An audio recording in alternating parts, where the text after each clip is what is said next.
આજે બે વખત બોલવું પડે.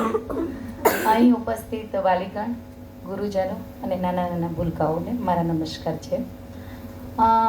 એમએલવી જે છે એનું મને અત્યારે પ્રત્યક્ષ નિરૂપણ જોવા સરસ મજાનું મળ્યું કે બાળક જે છે એને આપણે વિદ્યાર્થી કહીએ છીએ.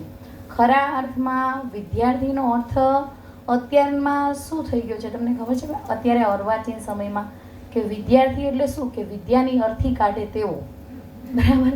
પણ જ્યારે આવું શિક્ષણ જોઈએ ત્યારે આપણને એમ થાય કે ખરેખર અહીંયા છે એ જીવનલક્ષી શિક્ષણ આપવામાં આવે છે. શિક્ષણ જે છે એ સતત ચાલતી પ્રક્રિયા છે, એ ક્યારે સ્ટોપ થતી જ નથી, બરાબર. અને નવી શિક્ષણ નીતિ પ્રમાણે નાટ્યરીકરણ એટલે કે ડ્રામા પ્રમાણે બાળકોને જો ભણાવો તો શું થાય કે સરસ આપણને પરિણામ મળે છે. જ્યારે ગુજરાતી અને સંસ્કૃતનું મેં એમએલવી જોયું ત્યારે મને એમ થયું કે ખરેખર બાળકોમાં જે નૈતિક મૂલ્યો જે છે એ ખરેખર નિર્માણ થાય જો એ ડ્રામા સ્વરૂપે અહીંયા પોતાનું યોગદાન આપે તો, બરાબર. પ્રશ્નોના જવાબ તો આપણે લખવાના છીએ ને, પ્રશ્નોના જવાબ તો લખશું જ, પણ મારા જીવનની અંદર શું ઉતર્યું, મને જીવનમાં શું શીખવા મળ્યું, આ એ વધારે મહત્ત્વનું છે. ત્યારબાદ મેથ્સની અંદર એટલે કે ગણિતમાં, તો ગણિત સબ્જેક્ટ એવો છે કે એટલો કંટાળો આવે કે વાત જવા દો, પણ જો એને સરળ રીતે અને એકદમ ગમ્મત સાથે અને જો એને ભણાવવામાં આવે તો એકદમ સરળ વિષય છે. એટલે આ દ્વારા જો ભણાવવામાં આવતું હોય તો બાળકોને આ જે લઘુકોણ છે, કાટકોણ છે, આ બધું જે છે એ સતત ને સતત જ્યાં સુધી પોતે ભણે અને ન પણ ભણે, મીન્સ કે 12 ધોરણ પૂરું થાય પછી પોતાનું ભણવાનું પૂરું કરી દે તેમ છતાંય કદી પણ ભૂલાય નહીં. પછી એસએસમાં પણ મને બધા જે વિષયો જે છે એ ખૂબ જ સરસ ગમ્યા કે ન્યાયતંત્ર શું હોવું જોઈએ, કે પહેલાં અંગ્રેજોનો સમય કેવો હતો અને ત્યારબાદ આપણા જે પૃથ્વી પર જે પંચમહાભૂતો છે એ કેવી રીતે આપણને સતત કાર્યરત રહે છે.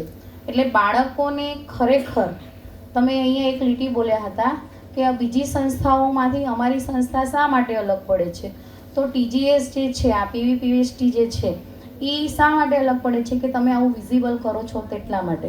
અને મારા જેવા જે શિક્ષિત વર્ગ છે અને વારંવાર છે ને સીએલ મૂકવા ઉપર તમે મને ફોર્સ કરો છે કે મારે જોવું જ છે એટલા માટે, બરાબર. એટલે બાળકો ખૂબ જ સરસ તૈયારી કરે છે. અહીંયા ખાલી આવું અને ખાલી બોલવું એટલું મહત્ત્વનું નથી, ખુરશીઓ ગોઠવવી, ત્યારબાદ માઇકનું સેટિંગ કરવું, એટલે બાળકને ખાલી ભણવું એ જ મહત્ત્વનું નથી, આખું મેનેજમેન્ટ એને શીખવા મળે છે. અને સરસ મજાના બહેનોને, એટલે મેં તો એમ પણ જોયું કે બધા જ બાળકોનો એક વર્ગમાં બધા જ બાળકોનો સમાવેશ કરી લેવામાં આવ્યો છે કે એને પોતે ભાગ લઈ શકે, એટલે દરેકનો વિકાસ થાય, બરાબર. જ્યારે દરેકનો વિકાસ થાય આવી ભાવના હોય ને ત્યારે હંમેશા શાળાનું તો વિકાસ થાય પરંતુ ઘર, કુટુંબ અને સમાજ ત્રણેયનું પણ શું થાય છે, વિકાસ થાય છે. એટલે તમે બધા છે ને એમ કહું કે ખૂબ જ પ્રગતિના સોપાનો ઉપર છો. નૈતિકમત્તા ઉપર જીવવું એ જીવનમાં ખૂબ જ મહત્ત્વનું છે. અને હું વાલીગણને એક વિનંતી કરું છું કે મારે અહીંયા બીજી વાર ન આવવું પડે અને તમે પણ બોલો. એવું નથી કે શિક્ષિત વાલી જ બોલી શકે, બરાબર. આપણે પણ બોલી શકીએ, કેમ ન બોલી શકીએ? આપણે છીએ એટલે આપણા બાળકો છે, બરાબર. એક શિક્ષક છે, એક માતા છે એ 100 શિક્ષકની ગરજ સારે છે, બરાબર. એ પછી ભણેલા હોય તો ભણે ભલે અને ન પણ ભણેલા હોય તો ભલે, બરાબર. અમારી પાસે તો જે બાળકો આવે છે ને એના તો બહુ મજૂર વર્ગના હોય છે, બરાબર. તો એમ છતાંય અમે એને પ્રોત્સાહન આપે છે. એટલે આવતી વખતે તમે આવજો, હું ન આવું, બરાબર. અને ખરેખર ખૂબ મજા આવી.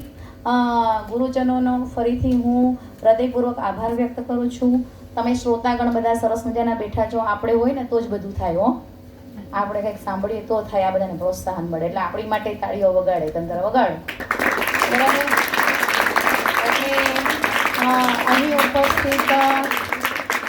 ઉપસ્થિત સર્વને મારા નમસ્કાર. અને જીવનની અંદર યશવર્ધક બનો, ધનવર્ધક બનો અને આયુષ્યવર્ધક બનો એવા સૌને આશીર્વાદ. નમસ્કાર.